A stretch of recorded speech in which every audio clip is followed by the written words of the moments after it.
You can tell you're a painter, you've got paint all over your glasses. Yeah, they were good glasses too.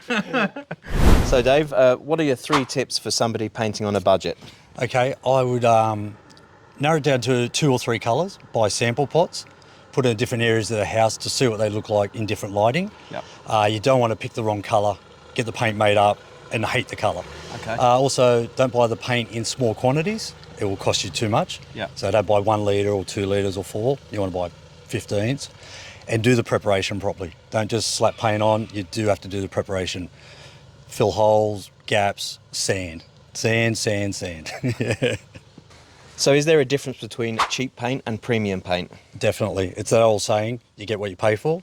If you use cheap paint, especially on exterior surfaces, it will cost you in the long run. You'll have to pay someone to come in and remove it when it breaks down and repaint it.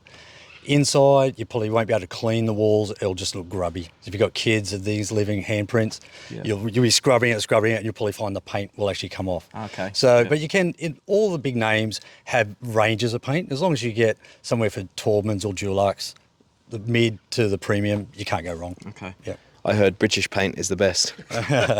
Just don't go for something like Painter's Friend or... Okay. Yeah. Do you have a favourite painting hack, Dave? I paint a lot of the old aluminium windows, the Mission Brown, classic cream ones.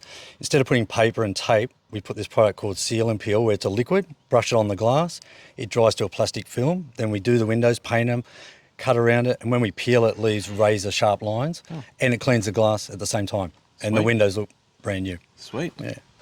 What's a common mistake you see people make? Trying to do big scale jobs, like they get a renovation done or buy a house and they're trying to save money, which I totally understand, but they start the process and realise it's beyond them. Yeah. And then they pay someone like me to come in and go over all their work, or they do the whole thing and they hate how it looks. Yeah. And so I come in and fix it up. Yeah. So yeah, just watching those shows like The Block, and they think it's very easy, and once they start to realise there's a lot more to painting than what you think. Absolutely. What tools and equipment do people need before they start? Okay, even just a basic kit involves quite a few items. Obviously you need pots, trays, brushes, rollers, sheets, ladder, extension pole, sandpaper, fillers.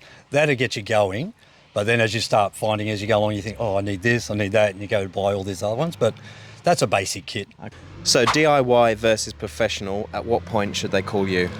I'd call a professional from the start, unless you're just doing something very minor, like a bedroom or just some woodwork. If it's a whole house, get a professional in.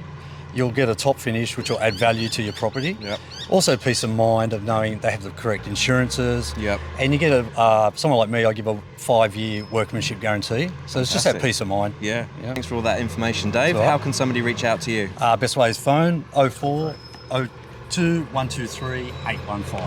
Fantastic. We'll put the details on the screen as Awesome. well. Yep. Thanks very much, Dave. No problem.